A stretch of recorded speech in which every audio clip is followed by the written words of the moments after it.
Hey everyone, grab your orange banana smoothies, take a seat, and get ready for episode 8 of Disney Channel Original Noobies. I'm Joanna. And I am Sam. And today we are going to talk about the 1999 movie Smart House, which was directed by LeVar Burton. Who's that? Reading Rainbow. Wow. Mm-hmm. Great guy. I have to agree. Just based on everything I know about him, which is watching Reading Rainbow. Well, there's a lot more you need to know, but that's all you need to know to know that he is a great guy. Did you ever watch Star Trek? No. Okay. He's like a main character in that show, too. Yes, but I did watch Reading Rainbow. Your dad's into Star Wars, right? Yes. Both my parents are into Star Wars, and my mom is also into Star Trek. Okay, but your dad doesn't like Star Trek. That was my next question. I don't think he dislikes it, but he's just not as into it. And neither of them are into it enough to get you into it. Right. Do you think people that like Star Trek are nerds? Yeah. Do you think people who like Star Wars are nerds? Yeah. Oh, okay. It's not like the people who like Star Wars are cool. That's a big thing, though, in like the Star Wars community, is that they dislike people who like Star Trek or Trekkies and vice versa. Yeah.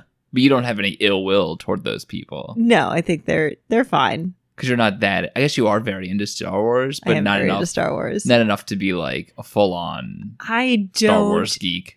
Dislike people based on their fandoms, and that's not true. Remember when you punched that girl that was dressed as Spider-Girl? Okay, she was asking for it. But besides that. But yeah, besides that. Is it even a Spider-Girl? I have no idea. Yeah. Is it really? We don't have time for that. Okay, whatever. All right, so we're getting to the movie Smart House, which, before we get into it, was one of my favorite, definitely top 5 most memorable movies. I definitely remember the plot of this movie way more than most other movies. Definitely the ones we've seen so far, except for Brink, probably. Did it live up to your childhood memories? I think that it's pretty much the same as I remember it being, but obviously, like, effects and stuff like that are much different than movies now, so we're kind of spoiled with how things look. Right. But it still was... We'll get into how I felt about the movie in general, about liking it or disliking it at the end, but definitely exactly how I remember it. Okay. That's pretty... Not many differences. That's pretty good. Yeah. And just as an overview of this movie, it follows a family who wins a prize to live in a smart house, the title of the movie. Mm-hmm. In this house that they're living in is very, very high tech and futuristic, pretty much does everything they want, and has this like AI program running it. It's basically a regular house today. It's an Alexa. Yeah. It's a house where everything is run by Alexa. That's exactly right. Including the walls. And the floors. Too much so. I kind of wish that we had those floors. The floors would just suck things up. Don't you like vacuuming? I thought we talked about this before. Isn't it one of your favorite hobbies? I wish listeners could see the death stare I'm giving you right now. We'll get into vacuuming later. Yeah, so they win this lottery and they live in this house, and the real issues arise when the AI system of the smart house starts causing issues with the people living in the house and the visitors to the house. Yes, but the issues were caused because Miles. No, not Miles. Miles is the main kid? Yeah. What's Ben. the main kid's? Ben. Yeah. Ben. Didn't get that far in my notes.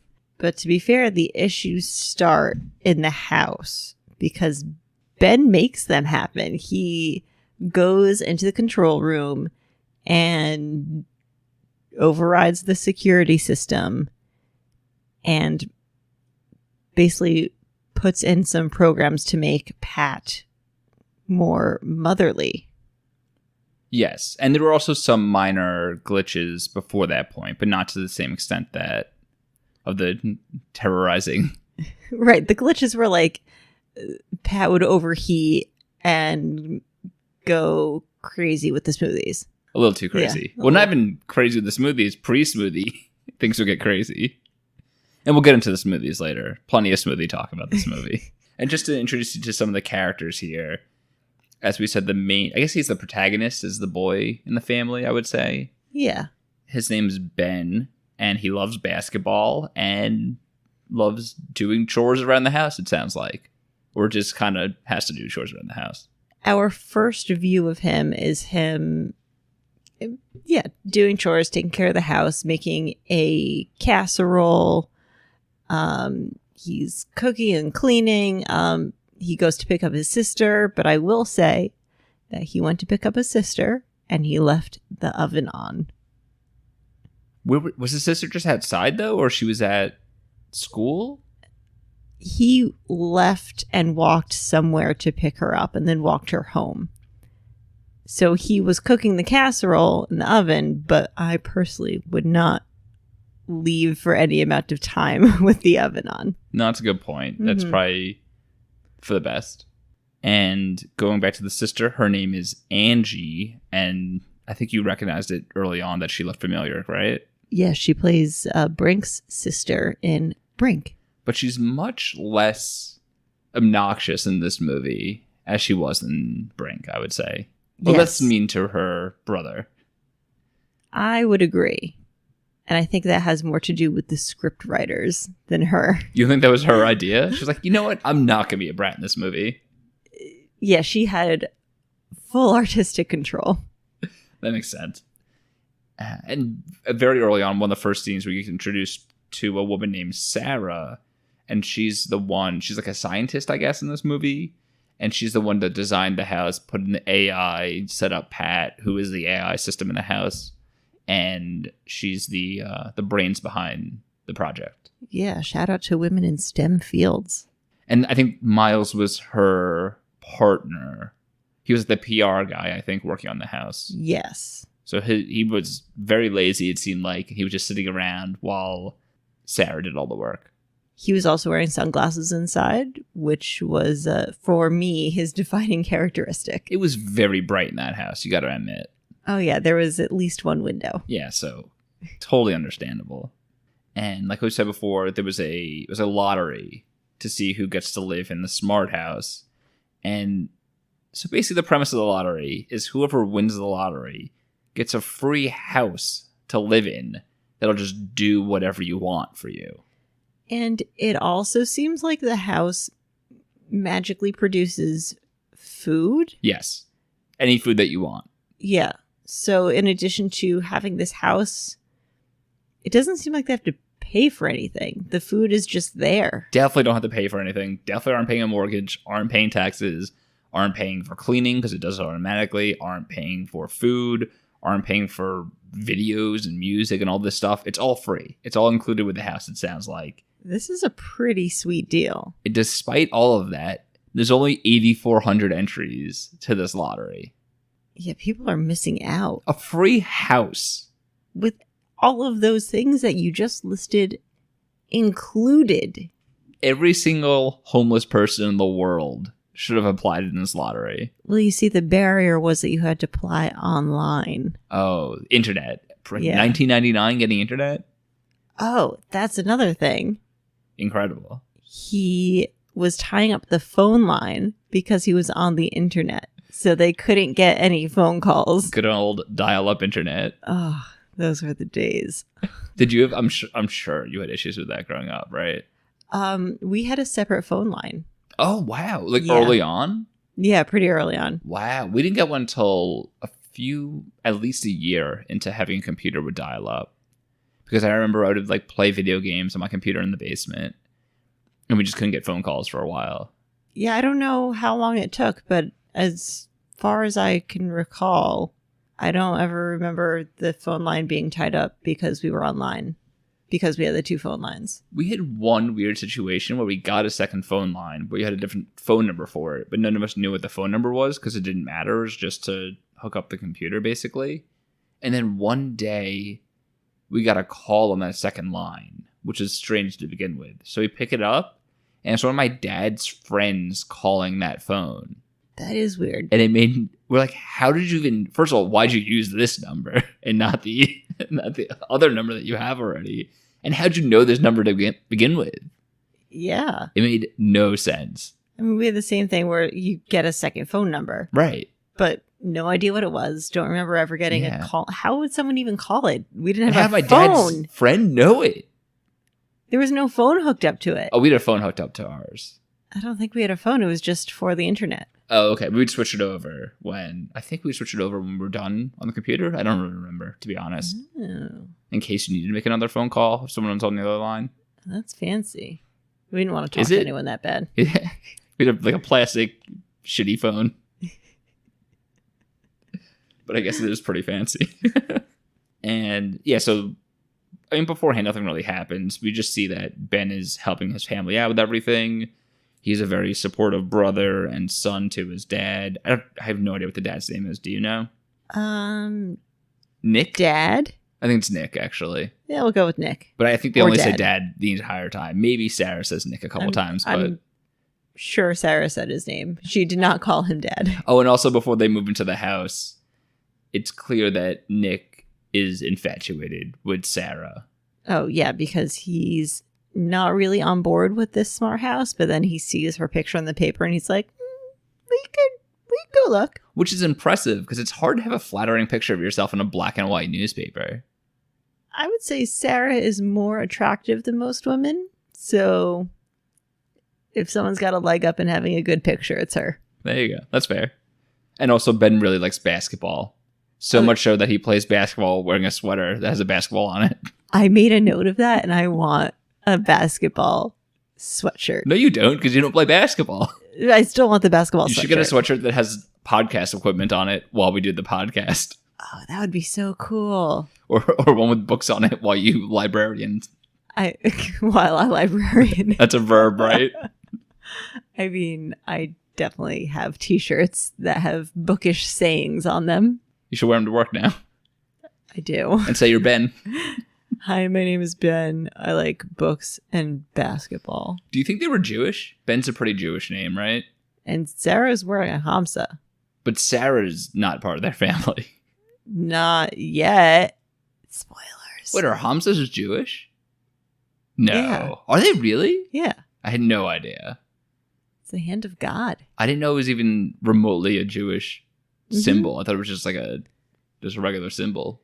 Nope. It's a Jewish thing. Okay, so she's almost certainly Jewish. And she's in a STEM field, so come on. Is Angie a Jewish name? Not really. I don't think so. Yeah. Oh, and they live in New York, too. And I got excited because I thought they lived in our town, but they don't. It's just the county that... Yeah, so they live in Rochester. Too bad. Think they filmed it up there? Probably not, right? I doubt it. It's too cold. One of my favorite things when they first moved into the home was Angie's in her room, and they put on some... I don't know if it's just Angie. No, the whole family's in a room together, and they want something like with animals in it. So there's a video on the... Oh, by the way, just the whole wall turns into a video, like a projection kind of, is how it works in the house. And, yes, it's very interactive. And there's a huge elephant charging from the wall. It's obviously not 3D, it's still 2D. And Angie gets really scared, which made me think of one of the first movies that ever came out with the train coming toward the audience. When everyone in the audience got really scared that a train was going to hit them. That's exactly what Angie just did. As if she's never seen a movie before. Well, she did not know what that house was capable of, in her defense. Oh, I guess it is possible an elephant could have run out of the wall. Yeah. A Jumanji situation. I mean, honestly, in that house, I would not be surprised. Jumanji's such a good movie. Oh, it is such a good movie. The old one. I haven't seen the new one. Oh, me either, with The Rock and Kevin Jack Black Hart. and yeah. Yeah, I haven't seen that either. I heard it was okay. That's what I heard too. But I feel like watching it the first time when you're in your 30s probably isn't going to be as good. I mean, I'm watching all of these Disney Channel movies for the first time in my 30s. And they're probably worse than when I first experienced them when I was 12. I am not the target audience, to say the least. You're a connoisseur, though. Also, a little bit weird part was when they go into the house, it takes a blood sample. And from that blood sample, it could tell so much ridiculous stuff about every person in that house. And also from breathing, it could tell things about you. From like breathalyzing the air. Yeah, it was a little creepy. A little? I won't lie. A little. Could you imagine if you come home from a run and it's like, oh, you're at 47% salt intake. Drink this. Actually, that's pretty cool, actually. Yeah, that is pretty cool. Hand it over, Pat. I'll drink it. You come home. Make me a smoothie. You come home from a night drinking. And it's like, your blood alcohol is this, blah, blah, blah, blah, blah. You'd be like, shut up. I'm already home. It doesn't matter anymore. It just chastises you and that's it. That's Pat with Ben's upgrades. Not Pat pre-upgrade. Hey, she's very factual. She approved of partying at one point, so you never know. There are different levels of her parenting. Oh, yeah. And also another overarching theme of the movie is that it's very clear that Ben doesn't want his dad to date because he doesn't want his mom. The mom passed away. There's only a dad. And he doesn't want a woman filling the shoes of his mom. But Angie is super supportive of it, probably because she doesn't really remember her mother because she was too young when she died. They don't really get into how she died or anything like that, but just that Angie was really young when it happened. Yeah, she doesn't really have any memories of her mother. And, this isn't until later in the movie, but we do find out that that's why Ben does all the housework. He does all the cooking. He doesn't go out for any sports or clubs because he wants to spend more time at home. Because he feels like if he takes care of everything, then his dad won't need to date or marry anyone. Yes. And replace his mom. Exactly. And that's why, and because his dad's getting close with Sarah in the movie, he's very skittish about it and doesn't want them getting too close because, again, he doesn't want anyone trying to replace his mother. Well, really, he's okay with kind of having a replacement for his mother in Pat. Yeah. Just not an actual person replacement. And just some more stuff from the beginning, or not the beginning, but early on in the movie. They also lay out, which is important for later in the movie, that Pat could see everything in the house except for in the bathroom, it sounds like. Yes, because she respects their privacy. Yeah, she doesn't want to invade their privacy. She will breathalyze them when they're walking around the house and take their blood and realize what's in their system. But she won't watch them pee. Oh, and when she took Angie's blood, she was like, "Oh, you broke your thumb whenever when you were 7." Yeah, that was weird. I Which feel didn't like make that any wouldn't. sense. Yeah, that's not something you would learn through a blood sample. I mean, I'm no doctor, but that's just how I feel. And then with the smoothie, another line I liked was there was like oranges being shot everywhere in the house because they asked for a banana orange smoothie, which is the grossest sounding smoothie I could possibly think of. I think that's why Pat broke. I agree. She couldn't handle it. Yes. She was like, these humans are disgusting. Imagine if I asked you for that. How would you react? I would not make it for you. I would not do that. I would not defile my blender in that way. I'm trying to think I don't even think I've had a smoothie with orange to begin with. I'm sure I have, but I can't think of like manually doing that. It'd be disgusting. I've had smoothies with orange, but they're like citrusy smoothies. Yeah. Not banana. Yeah. Very, very. And they both wanted it. It wasn't even just like one of them. Angie was like, I'll have one too. You know, orange with carrot is pretty good. That actually sounds grosser than the first one, to be honest. I'd rather have orange and banana than that. You're just naming fruits and vegetables that are the same color. Well, it's also pleasing to the eye, but it is tasty. A little turmeric in there. Very good in the winter to boost your immune system, prevent colds. Do carrots do that? Lots of vitamin C. Oh, okay. Do you ever have the high C's with orange in it? No, my parents didn't buy that stuff. You never had high C's at all?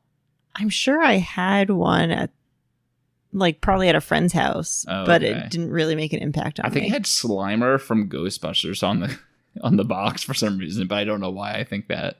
Because he's cool. Is Slimer cool? Yeah, he likes Star Wars. Wait, what? I just made that up. Oh my god. Oh, yes. So when the oranges are shooting everywhere, one of them calls it Attack of the Killer Oranges, which is clearly a play on Attack of the Killer Tomatoes. Oh, of course. You've seen that, right? Yeah. Oh my god. We used to watch that as a kid, me, my brother, and my sister. And there's one scene when they're in like a crowded, I think it's a library, and one guy just like looks around and then quietly whispers, "Tomato." And everyone goes crazy and like jumps all over the place, and someone jumps behind like a chalkboard and stuff like that. We used to just rewind and rewind and rewind and watch that scene over and over again. How many references to other movies do you think are in this movie? Because there's that one. Oh, there's so many. There's that. There's Little Mermaid, I think, is showing up on the screen in one of their rooms at one point. I think it's I'm assuming in Angie's room. They're watching Little Mermaid. What? I had a few others. I don't know exactly where. Anything else you can recall? The pet rat is named Rat Butler. Did you get that when she said it at first? Yeah. Oh, I had no idea what she was talking Gone with about. the Wind. I couldn't be more confused. And also, Gone with the Wind wasn't popular when this movie came out, I don't think. Unless it was just like purposefully an adult joke. For a children's movie. Yes, that could very well be it. So what is Rat Butler? It's a pun of Rhett Butler, who is, I feel like describing him as the love interest isn't entirely accurate, but he's the male lead, in Gone with the Wind. Okay. Mm-hmm. So Rhett sounds like rat. Yeah. Okay. Did you think that the actor who plays Ben had similar facial features to Jennifer Lawrence? You know what? Now that you mention it. No, I didn't. Because Jennifer Lawrence has like puffier cheeks. Is that what you were thinking of? Or no, just like the way the eyebrows are shaped and his eyes. Just the general layout of his face was Jennifer Lawrence-esque. Did not cross my mind whatsoever. Well, it crossed my mind. So can we also say that this movie references the Hunger Games? In that before they were not only before the movie came out, but before the books came out. Can we also say that this references the other movies that he's in the future from now? Yes. Including other Disney Channel original movies that he's in, or he's going to be in. Absolutely. Which is one of my favorites, by the way. A different one he was in.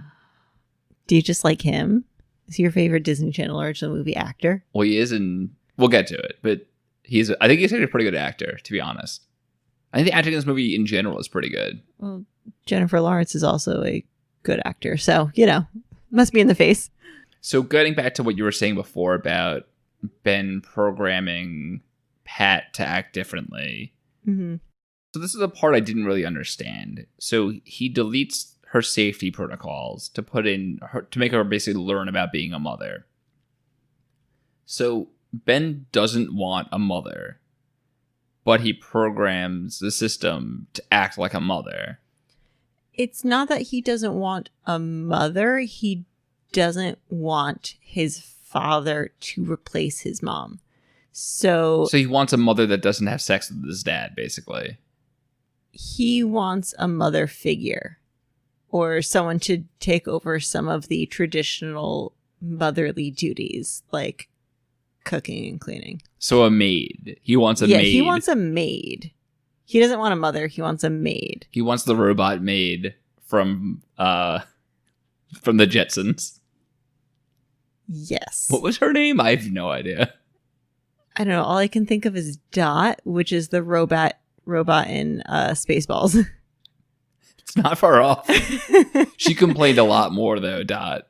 Yeah, barely. Oh, also, for most of this movie, I was thinking about Futurama. I could not think about Futurama. Oh, because of the voice? Yeah. Okay.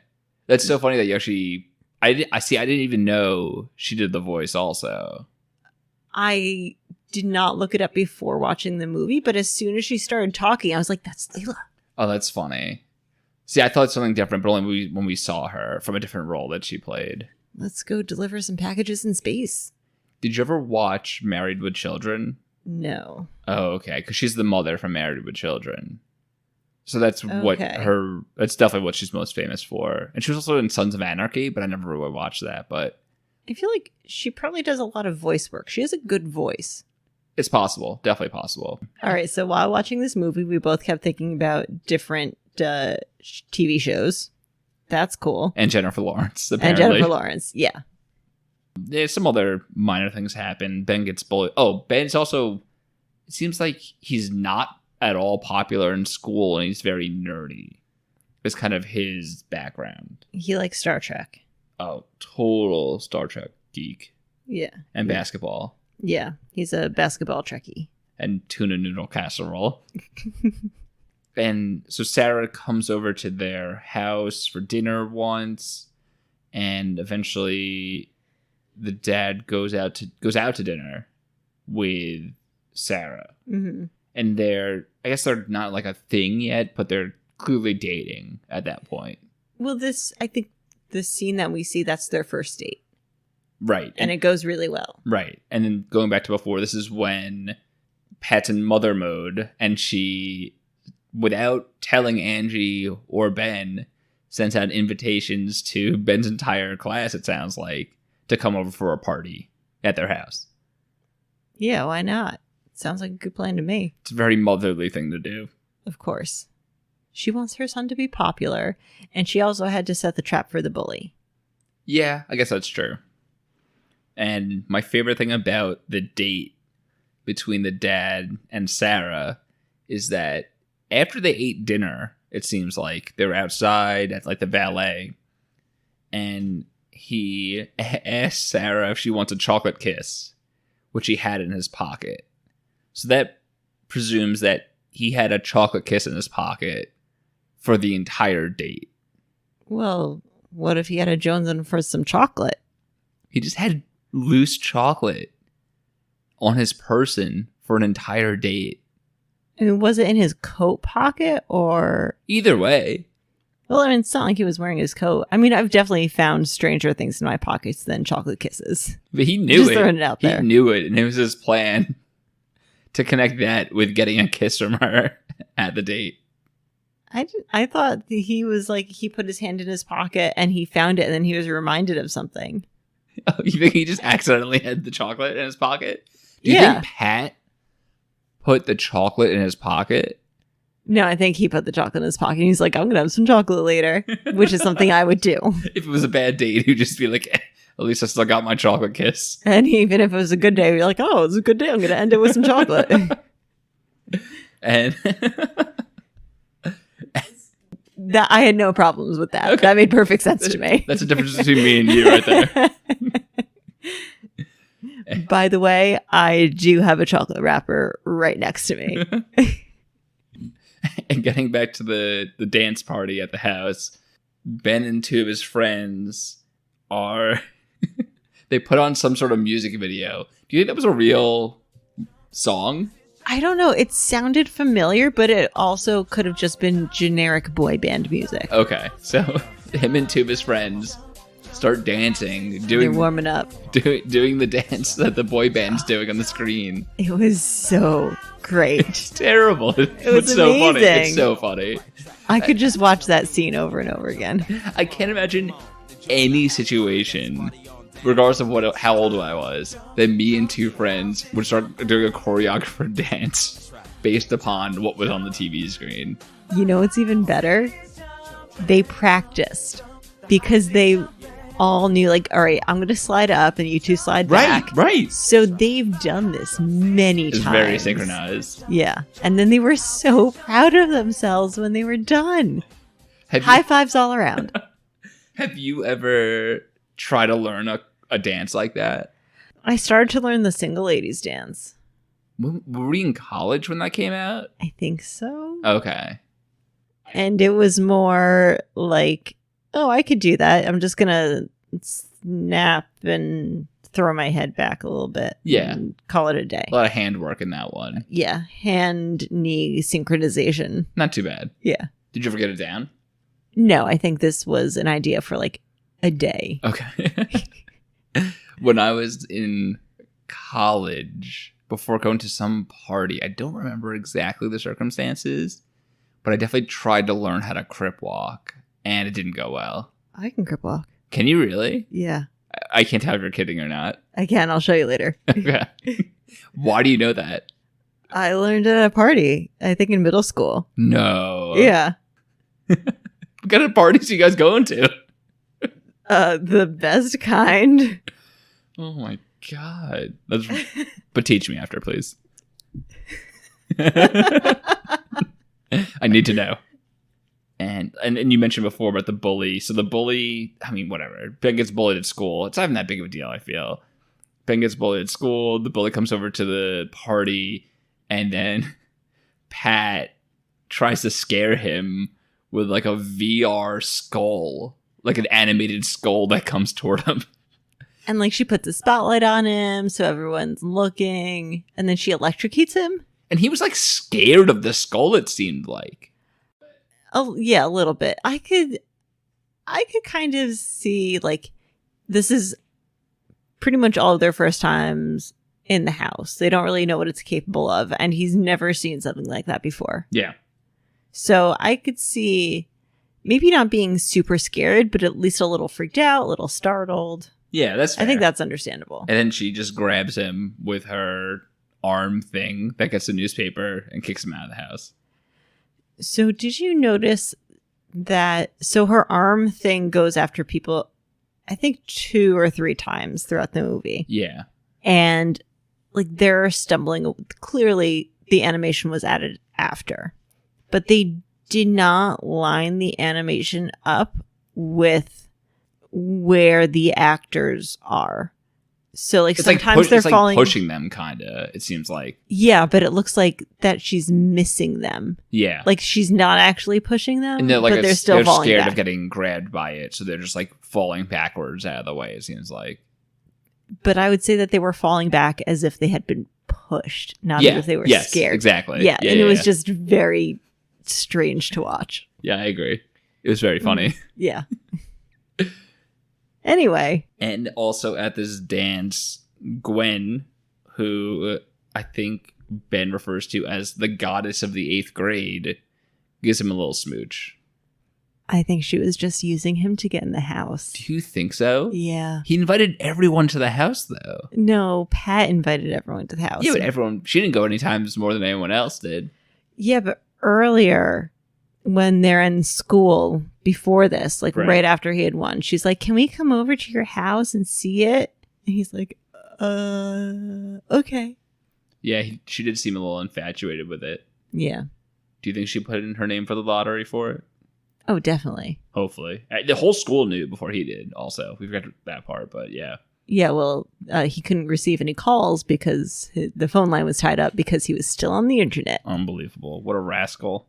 And, we also forgot to mention before that Pat has this system that anything that's touching the floor, she kind of just soaks up into the floor or like vanishes it. It's not very clear what happens. It seems like it gets sucked up into the floor, but it's not just small things. It's literally anything that's touching the floor. Literally. Yeah, absolutely anything. Like a pizza box. It'll just get sucked right up. A baby. Yeah, I think there were several babies at that party. That was like so messed up. Like, I understand it's like a Disney movie and all, so like it should be for children, but like why would she just kill all those babies in that one scene? We don't know that the babies are dead. We don't know what happens to anything that's sucked up in the floor. Do you think they're sent to some sort of factory? I think they live underground and they're going to come out as mole people in a later movie. You're wrong. What happens is everything goes into the floor and gets burned and turns down. into lava? No. At one point, maybe. All goes into the floor and gets all put together, and that becomes the food that they eat later on. Oh. It's a Soylent Green kind of situation. So do you mean that in a holistic way, like it's all turned into compost and then new food is grown, or do you think it's just mashed up and reshaped and died? It's mashed up, reshaped, put some flavors on it, and that's where all the food comes from. This is orange extract, and now it's going to go into an orange banana smoothie. Yeah, but not as fun. Yeah. Okay. That's an interesting theory. No, that's what happens. I asked Pat and she told me. Oh, I didn't realize you asked Pat. Yeah, Pat told me that. Okay. That makes a lot of sense. Yeah. She's very nice, by the way, in person, but... She sounds nice. She has a lovely voice. That's very true. And this is when... So everyone leaves the party because the dad's going to be there momentarily. Ben and Angie knock everything onto the floor. Pat cleans everything up except for one sweater, which they forget. And that's how the dad realizes that they had a party. And he gets mad at all of them. And also Pat, because she's the one that put together the party. Now, why do you think that they told him that they had a party? Because there was just one sweater. So they could have just said, oh, we had 1 or 2 people over. Like, they didn't have to admit to having a whole party. Totally agree. And also, Ben could have been like, I just had my friend, the goddess of the 8th grade, over. We were just smooching. Yeah. Or like we were all watching a movie together. And it's not even like they don't... And that would have been fine. Right. It's not even like they don't like lying, because they already lied about having people over in the first place. And I feel like the dad would have been just like, I wish you had told me that you were going to have someone over. So simple. Yeah. Next time, just let me know. And that would have been that. They're some stupid kids. They are stupid kids. But they told the truth, which is maybe immoral. I don't know. You know what? Kids, listen up. Don't tell your parents you had the whole big party. Tell them you had 1 or 2 friends over. That's the smarter route to go. Just lie better. Lie better. As simple as that. And this next day is when Pat just goes off the rails. And she just starts acting even more motherly than before because of what the dad was telling her the night prior. He wants her to be a little bit more strict. Yeah, and she goes super overboard. She starts pretty much zapping people for doing things that she doesn't want them to do. At one point, I don't remember. I really need to take better notes. So I just wrote a note that says, trip to the llama farm. Angie has to go to school. Oh, I think that was when Andy... Fever. Yeah, she was like 1 degree warmer than normal. Yeah, so the things that happened were, first she tells Ben to pull up his shorts because they're too low, and zaps him for them. Won't let him leave the house until he does it. Well, she should have just pulled the shorts up and then immediately put the shorts back down once he left the house, which I think he did. At least wait until he got out of reach of the arm, of Pat's arm thing. Yes. Yeah. There's also a part where Angie's watching cartoons, and that's when her temperature was like 99 degrees. And she's like, oh, you got to stay home. And that's when Angie had to go to the llama farm, which you were very excited by. I was hoping the rest of the movie would be Angie's trip to the llama farm. That's Smarter House, which is the next one. Oh, I'm so excited. Yeah. Ben's trying to read a comic book and gets zapped, and she keeps turning the lights off. But my favorite one... Which, can we just pause here so I can say this? Comic books are books. I agree. That is all. I agree in a literal sense, but I feel like they're not as good for reading as books. I disagree. All right, let's hash this out. Comic books develop visual literacy skills. And did you know that for any parents out there who are into Lexile numbers, comic books consistently have higher Lexile scores than prose books? In terms of the vocabulary used in the books? Yes, because they can use a higher vocabulary because oftentimes the definition of the word is pictured right there. So it's easier for the reader to figure out what the word means. So that's not in terms of different amounts of words, different unique words. It's not that, but it's a higher... vocabulary. Okay. So like yes. how the Wall Street Journal is written as if like a 10th grader could read it. But the New York Post is written as if you're like in 6th grade or something, like that kind of thing. Yeah. Yeah, more or less. Yeah. Okay. Interesting. Mm-hmm. Still disagree with the overall premise, but interesting stuff. All right. Well, as the literary expert here, I'm just going to say you're wrong. So there. As the Disney Channel original movie expert. And the other thing that Pat was getting mad about was that the dad wanted to call Sarah, and she wouldn't let him do it until he finished more work. So she wouldn't even let him use his phone or anything, or visual. Oh, yeah. Which I wish I had that for myself to stay more focused on things. I don't. because I feel like I would just keep finding different things to distract myself. Well, what if you couldn't? What if something stopped you every time? You just couldn't do anything else besides the task you had to finish. Well, that's when I start zoning out and daydreaming, and my brain is wonderful. No, but they Probably shock from you. all the comic books I read. It shocks you every time you try to do something different or think about something different. It knows everything. It's like you can't have a chocolate kiss until you finish your podcast. Well, Pat, they're already in my pocket, so how are you going to stop me? Just so your pocket's short. She takes the first 5 in one pocket, and you still have another one hiding in your back pocket. Take that, Pat. Got kisses everywhere.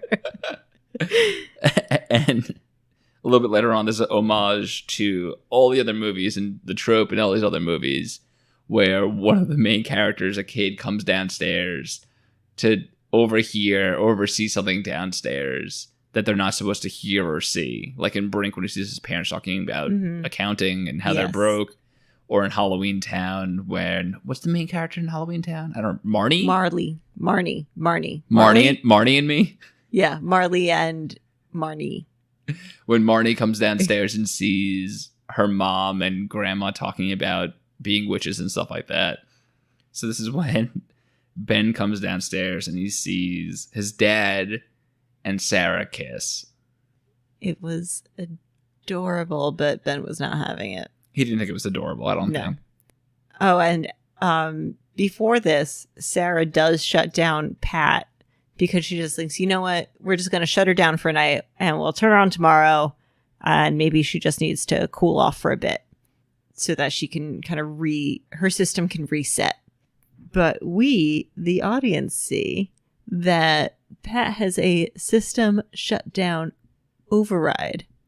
I feel like that shouldn't be allowed. I agree, but I thought it was interesting how she only came back on because she still hears what's going on. She's basically exactly Alexa, because Alexa only responds to certain commands, but it still presumably hears everything you say even when you turn it off. Well, yeah, because Amazon wants to know things. Sure. Which is why we have a Google Home instead. We're safe like that. Yeah. And Google would never sell our information. And it hears the dad say, "Who needs Pat anyhow?" And that's when she boots herself back up. She's like, "I'm going to show you who's boss." I don't blame her. Need me. She's not wrong. They are relying on her a lot. And Sarah can't do all those things. Well, she can't. Sarah can't suck things up into the floor, but apparently she can cook because they're cooking. And she could also build Pat. Right, but she's busy with that stuff, though.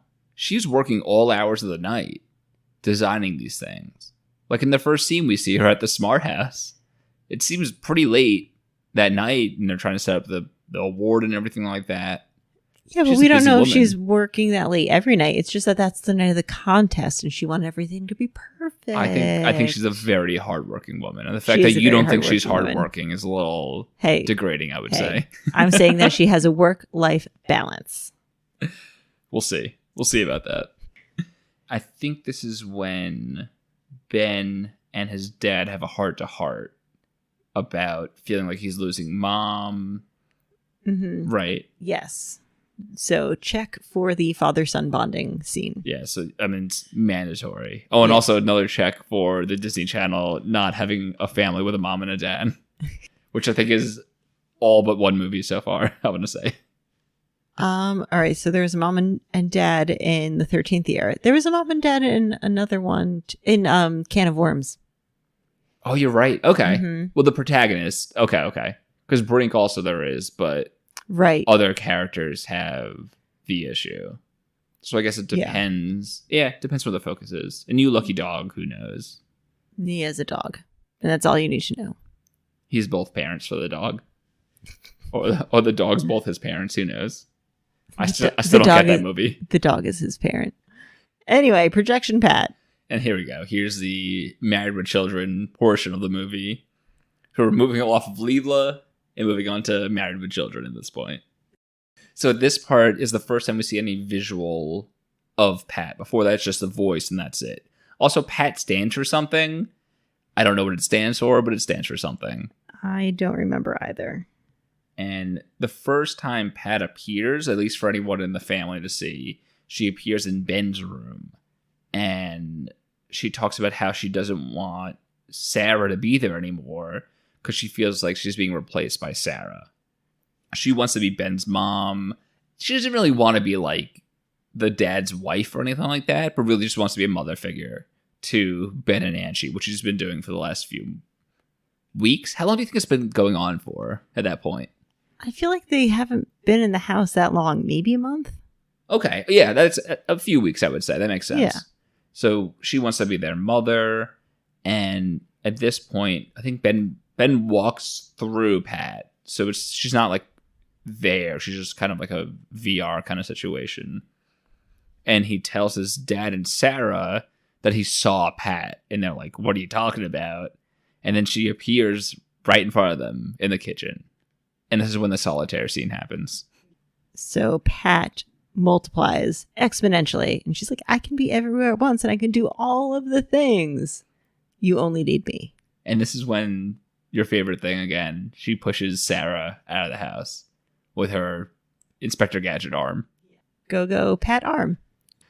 And so, yeah, Sarah gets kicked out of the house and everyone else is locked in. She puts down like bars and metal, whatever stuff all around the house. So no one can get in, no one can get out. I'm your mother, get used to it. This is a COVID-19 quarantine house now. They don't need to leave for anything. They can just stay there. I was going to say a purge house, but that works also. That's more relatable to this day and age. Oh, and so in order to save the day, Ben knows that he has to get in contact with Sarah in some way.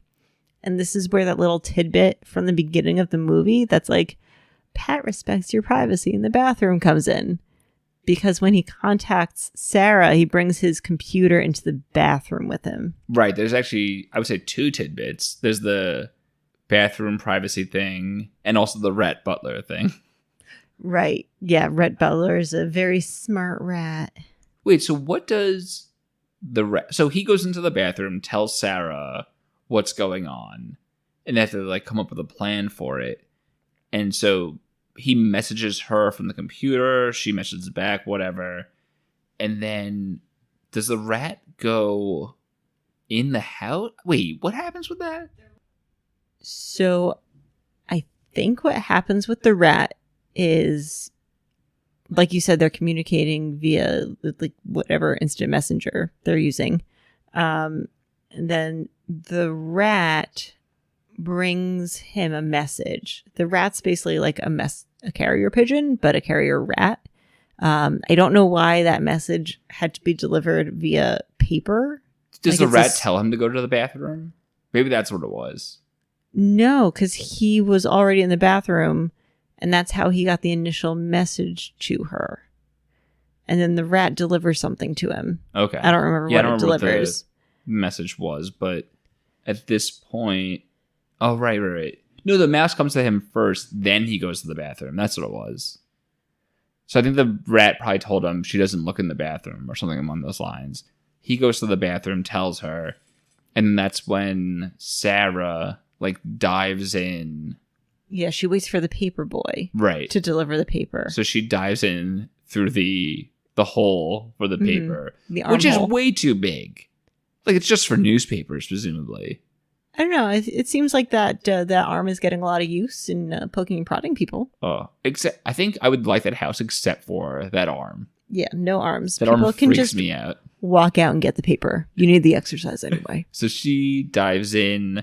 Ben pretends to be sick as a way of distracting Pat because she's acting motherly. So that's a good way of distracting a mother, is to pretend to be sick, presumably. I think this is the third movie where the main character pretends to be sick. In Brink, in the 13th Year, and now this. Well, no, I agree about Brink, but in the 13th Year, he doesn't pretend to be sick. He just sits in bed because his parents told him he can't go. Right. But that was that was almost exactly the same thing as Brink, except for being sick. So yes, that's exactly the same. But unfortunately, Sarah gets caught by Pat. Pat sees her. Mm-hmm. And then they're all in the living room, Sarah and the rest of the family. And at this point, Pat grows big. Yes, she gets big. Why? And because she's angry. She's like the Hulk, the virtual Hulk. Oh, she's the virtual Hulk. Yeah. Oh, is that why she turned green? Yes. Oh, I didn't put that together. And then I actually didn't want to finish the movie, so we just started watching The Avengers. And I think at this point, that's where you're like, this movie seems a little long. And I was like, no. Wait, you put The Avengers on? Yeah. Are you telling me Thor isn't in Smart House? I mean, he might be. We didn't watch the last few Oh, minutes. Joanna, come on. I wanted to mix things up a little bit. You know my goal is to never see Avengers. How dare you? I am not sorry. And after getting big, Pat creates a tornado and starts singing. Oh, yeah. She starts singing the lullaby that earlier in the movie, they show a little home video of the mom. Which is super, super creepy. Not the home video. The home video was very cute. But her singing was extremely creepy. It was very creepy. And the kids are not feeling it. Nope. And Ben pretty much straight up tells her, you're not my mom. You'll never be my mom. And I hate you. You're tacky and I hate you. And that's when... Oh, yeah, they also talk about how Ben's like, oh, you can't even touch us. You can't be my mom. And Pat tries to touch him and can't. And yeah, and it's amazing that it's just that one thing. Like, you can't touch us. And then she's like, you're right. But I'm going to be normal again. And he also walked through her before. Yeah. So, like, she knew. It was a very strange thing. Yeah. I feel like of the things that would kind of bring her down, that would not have been it. Yeah. And that's pretty much the resolution of the movie. Yeah. They continue living in the house. Pat becomes an AI again, but acts normally. She turns back into Alexa. Yeah. Although that last scene was super creepy with her face on the screen. Yeah. I hated that. I feel like they could have done the same thing, but just paused on a different facial expression. Yeah, just have her moving the whole time so she's not stuck with just staring forward. Like that. Yeah, like have her waving or I don't know what. But it reminded me of something. like a dummy from like those Goosebumps movies. I hated it so much. I didn't watch those movies. Oh, I showed you that last scene? Yeah, you did. Oh, yeah, when the kid's head turns around. That's creepy, right? Yeah. But there was no dummy in that scene. It was just him. With the spirit of the dummy inside of him. Spoilers for episode 46 of Goosebumps. That was on Netflix? Yeah, I think it is on Netflix now. Maybe we'll do Goosebumps episodes next. No, thank you. Or actually, you know what? After we have finished 108 Disney Channel original movies, maybe I'll be okay with Goosebumps. All right, so when we're 60 years old, we'll do that. Sounds good. And I think the credits has the same song that they were playing before the party, the House is Jumping song, which is great. Fantastic song.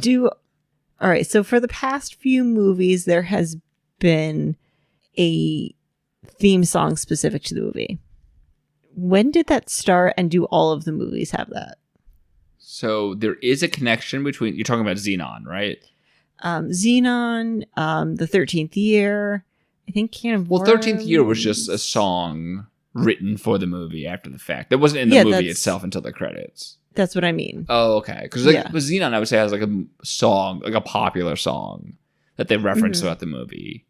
So, I'll get to the connection between Xenon and this movie. Okay. So just you wait.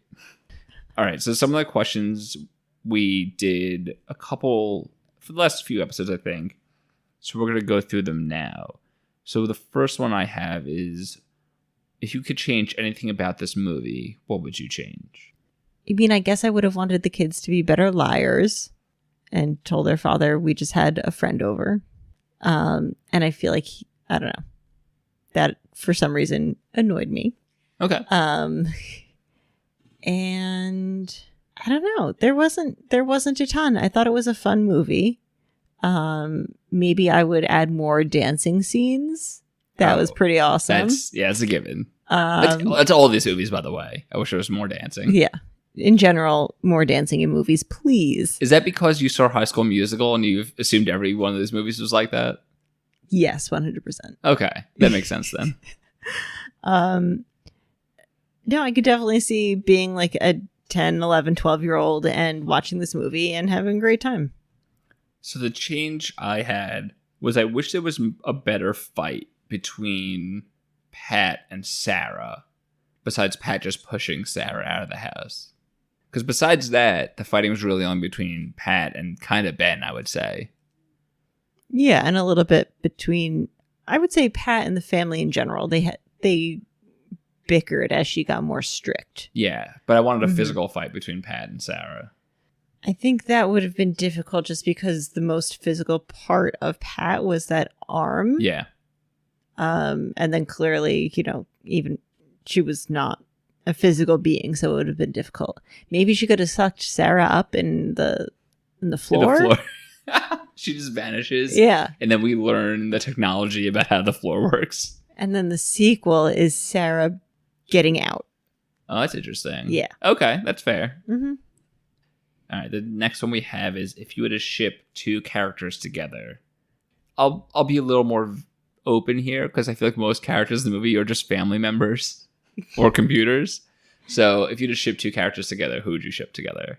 In a platonic way, if you want. Ben's two friends that are in the two kids that dance together with him? Yeah, they should be together. Oh, that's a good one.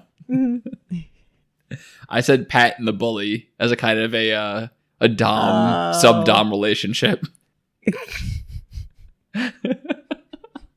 Pat just constantly beats him up. And because he's a bully. Into it. Yeah, because he's a bully, he never goes in the other end of it. So that's a good one. Thank you. Yeah. I thought the two friends, because they obviously dance really well together. No, that's true. That's a good point. Mm-hmm. Ben set them up together, so. That's so sweet of him. And we'll all start with this one.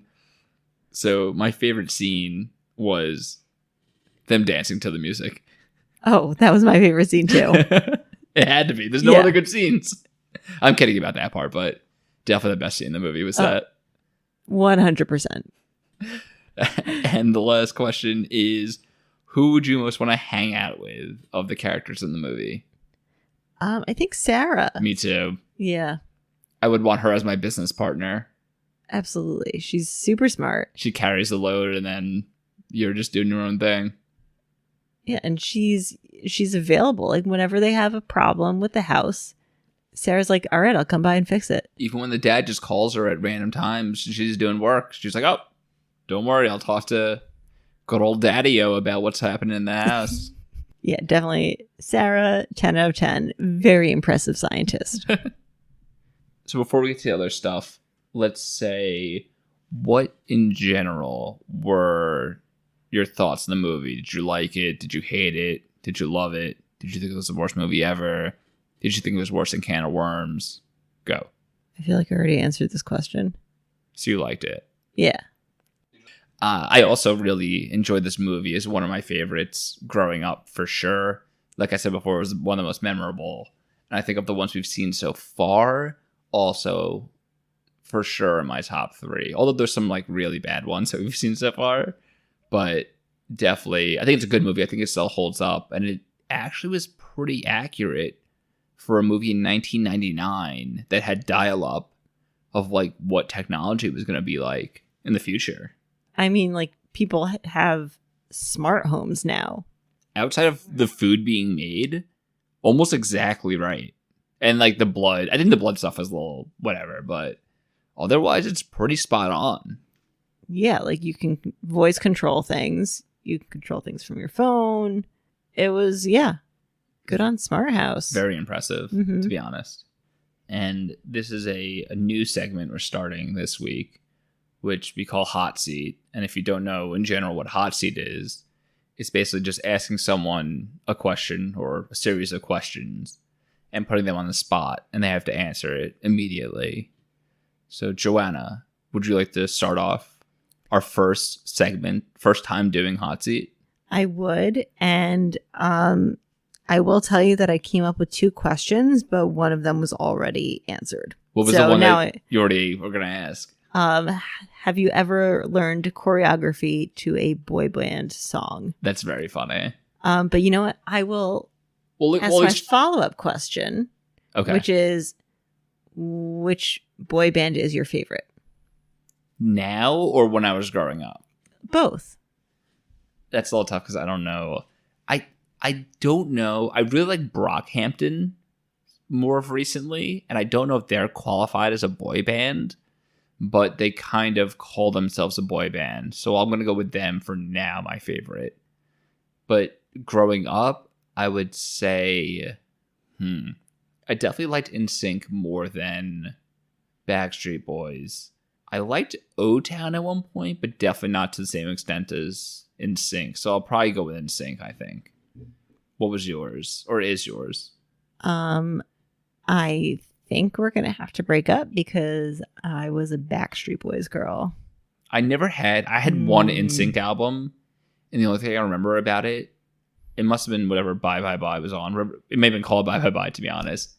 It was like yellow with like red circles inside of it. I kind of remember. Oh, I think I had that one too. That was the only one I had, but I did have quite a few Backstreet Boys albums. Okay. That doesn't sound unusual at all for you. Yeah, I listen to them often. Are they still your favorite boy band? I guess so, just because I don't really listen to any boy bands anymore. So for nostalgia reasons, they're still my favorite. Okay. I did also listen to O-Town and I watched Making the Band. Right. Oh, it's funny. We discussed this. Yeah, we did. We just recently talked about it. We're talking about Danity Kane. That's very funny. Okay. My question is, if you were living in the smart house, what would be the first food you would make? Oh, that's a really good question. I mean, she does have a menu to select from. You know what? Maybe brownies. I don't know why, but, just having fresh brownies is always delicious. And when someone else makes them, it's even better. So, yeah, brownies. Okay, and how much of your answer of brownies is it because you want brownies right now? Not much until you asked me that question.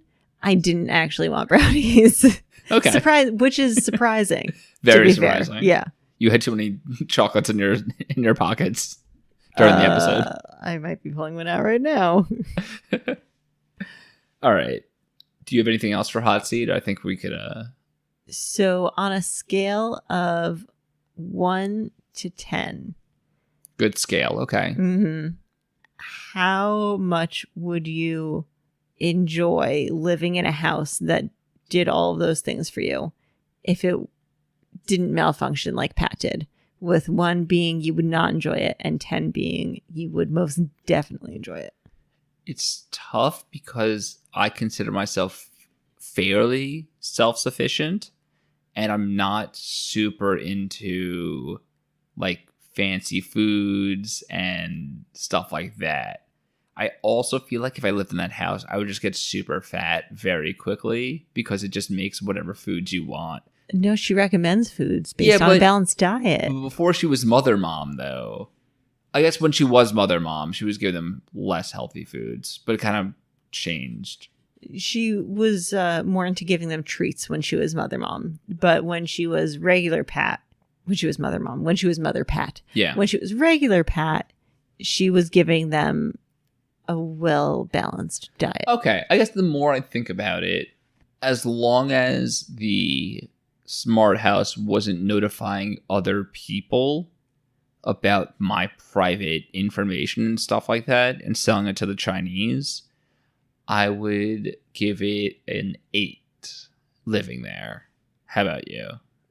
Yeah, I would say about the same. And I feel like in 1999, our data probably wasn't being harvested in quite the same way it is today. So it might have been safer. You wouldn't have to do dishes. That would be great. I do not enjoy doing dishes. What? Nor do I like vacuuming, for the record. I thought you told me you loved doing dishes when we first started dating. Those words most definitely never came out of my mouth. What? Never, ever, ever. Oh my, I wrote it down in my journal. I thought it was funny. You can do dishes from now on. I'm okay with it. All right. You heard it here, folks. Sam will always do the dishes and vacuum. I think that's all I have for Hot Seat. And So getting to... Oh, we want to go over your prediction. So before we watched this movie, we had you predict what you thought was going to happen. And so what you said, I believe, was that it was going to be a mom and a dad with 3 kids. One was older, I think, and twins. You mentioned something about twin children. Yes, so fraternal twins. Right, 3 kids, 2 were fraternal twins, and then 1 other child. And that they were living in a house that was... Like the Jetsons. Yes. Which... Gone wrong. Not far off at all. I mean... You missed the parent. You missed on the parent, and you missed on the twins. But besides that... Jetson's house gone wrong. I think I did a pretty good job. I think the title of the movie was a bit of a giveaway. Maybe just a little bit. The next one might be also, but we'll see. What's our next movie? So our next movie is Johnny Tsunami. Okay. So what do you think happens in Johnny Tsunami? It's either going to be about... Well, first off, do you know anything about Johnny Tsunami? No. Have you Other than have you seen it's the one of cover your favorite or anything? Yeah, I have seen the cover. Okay. So you have a little bit of a hint there. But okay, so what do you think happens in Johnny Tsunami? It's either about a tsunami that completely devastates a city. Everyone is homeless, hunger ravages. It's terrible. That's one prediction. Okay. The other one is it's about a boy who really likes to surf. All right, so for the first prediction, just want to get your kind of mindset here. Do you think it's actually possible that's about a tsunami that ravages a city? No. My favorite thing about that is that, let's say it was about that. That means that there was a person named for the tsunami. No, it's like how storms are named. It's Johnny the Tsunami. Yeah. Like Sandy the hurricane. Yeah. Sandy, because we always call it, I mean, that's funny because like we called it Sandy Hurricane. We called it Hurricane Sandy. No, but this is Johnny Tsunami. Well, tsunamis are different. Oh, the only difference is that the names come first. Use your head here. Oh my god. Okay, that's a pretty good prediction. We'll see how it plays out. Was there anything else? Oh, there's some other things actually. Anything else you wanted to say about the movie before we get to this? I don't think so. All right, so some stuff about the cast. I'm going to go over real quickly. So Ben, the son, was also in a different movie called The Luck of the Irish, which is also one of my favorite Disney Channel original movies. I think it's a little bit down the line, but I'm glad he's in both of those. He's also in one of the Final Destination movies. You ever see those? No, I have not. They're pretty good, some of them, I would say. I don't like scary movies. They're not really scary, I would say. They're more like suspenseful. In a scary way. I don't know. I still wouldn't say I don't like scary movies either, but whatever. Well, I won't force you to watch it yet. Yet. We know that the younger sister was in Brink, and she was born the same year as us. Yeah. Is that wild? That is wild. Yeah. Damn. I think she's like a month or two older than me. It was something like that, yeah. A month older, a month younger. One of those. Which is pretty funny. And then we said already, Pat is played by Katie Sagal. She's in Married with Kids. She was Leela. She was in Sons of Anarchy. And you said LeVar Burton already from Reading Rainbow was the director. The film was based on a screenplay by Stu Krieger. And Krieger did this movie. He did Xenon. He did Xenon 2, the sequel. He did Xenon 3. He did Phantom of the Megaplex, which is another Disney Channel original movie in the future, which I think Mickey Rooney was in that movie, which is insane. And he did like 5 other Disney Channel original movies. So they kept him busy. Yeah. He was just cranking him out. He did 2 of the best ones we've seen so far. Yeah. So, and he also did my sister's favorite movie growing up, which is Monkey Trouble. I don't think I've ever seen Monkey Trouble. It is an awful movie. Well, I think it's an awful movie, but Devin absolutely loves it. We used to watch it. Like I told you, we used to rent movies from Blockbuster and go to our basement and watch movies. She would get that constantly. We'd watch it all the time. You know what? I will watch it with her. You are not invited. Thank you. And the last thing is, so the guy Stu Krieger who wrote the movie, he actually visited NASA for this movie and for Xenon to kind of get in touch with like the technology that they have, which would be used in the future. He went deep. Yeah, so he like legit did his research, went to NASA to like look at their technology. That's really impressive. Yeah. Good for him. So that's what he gets for doing that. Yeah, maybe that's why so many accurate predictions. Oh, 100%. Yeah. He knew what was up. Him and LeVar.